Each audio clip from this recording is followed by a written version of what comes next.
lucarne, au second étage, éclairait la chambre de Félicité, ayant vue sur les prairies. Elle se levait dès l'aube pour ne pas manquer la messe et travaillait jusqu'au soir, sans interruption.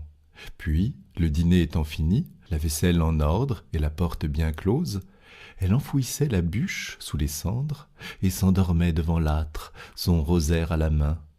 Personne, dans les marchandages, ne montrait plus d'entêtement. Quant à la propreté, le poli de ses casseroles faisait le désespoir des autres servantes.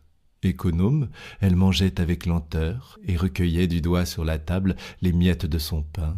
Un pain de 12 livres cuit exprès pour elle et qui durait 20 jours. En toute saison, elle portait un mouchoir d'indienne, fixé dans le dos par une épingle, un bonnet lui cachant les cheveux, des bas gris, un jupon rouge, et par-dessus sa camisole, un tablier à bavette, comme les infirmières d'hôpital.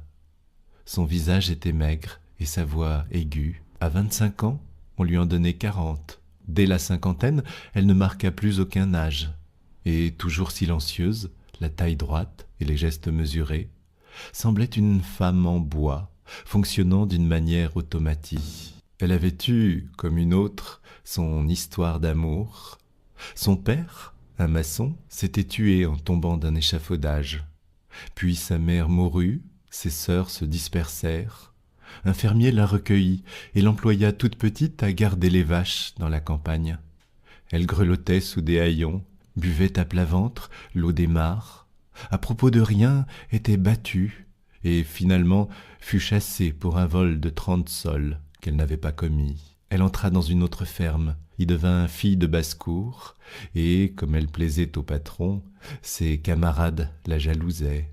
Un soir du mois d'août, elle avait alors 18 ans, ils l'entraînèrent à l'assemblée de Colleville. Tout de suite, elle fut étourdie, stupéfaite par le tapage des ménétriers, les lumières dans les arbres, la bigarrure des costumes, les dentelles, les croix d'or, cette masse de monde sautant à la fois. Elle se tenait à l'écart, modestement, quand un jeune homme d'apparence cossue et qui fumait sa pipe, les 2 coudes sur le timon d'un banneau, vint l'inviter à la danse.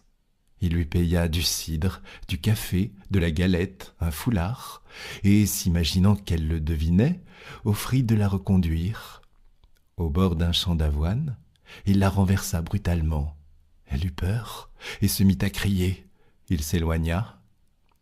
Un autre soir, sur la route de Beaumont, elle voulut dépasser un grand chariot de foin qui avançait lentement, et en frôlant les roues, elle reconnut Théodore. Il l'aborda d'un air tranquille, disant qu'il fallait tout pardonner puisque c'était la faute de la boisson.